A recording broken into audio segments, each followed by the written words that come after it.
back in the day? I don't know. Some yes, some no. I'm Bob from Oregon's Constant Gardener. Welcome to the OCG Fam Show. To you, my YouTube buddies, what's going on?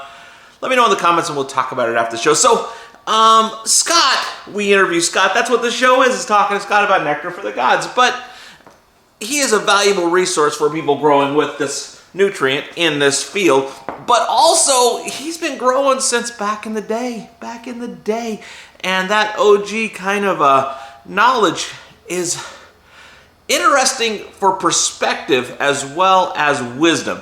And so we've been talking a little bit about that over the last few episodes. And in this one, I asked him about pest control. And he gave some timeless advice about that. I think you're going to enjoy it. I'd like you to watch the clip. So, pest control. Would you focus just on cleanliness, or is there anything you would add to that to try to get ahead of the game with pest control? Yeah, pest control. It's such a it's a revolving door of nightmares because if I personally have found that the only time I've ever had pests or problems is when I get gifted plants from a friend. So I always bring in a nightmare. But if I start from seed with clean materials and brand new products, the pressure isn't there, and then doing preventative is a lot easier than doing a curative.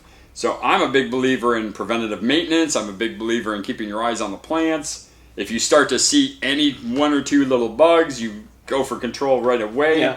Don't try to get into a reaction where it's like, I can push it till the end, and then no. You're not going to make it. You won't make it. Because it's exponential.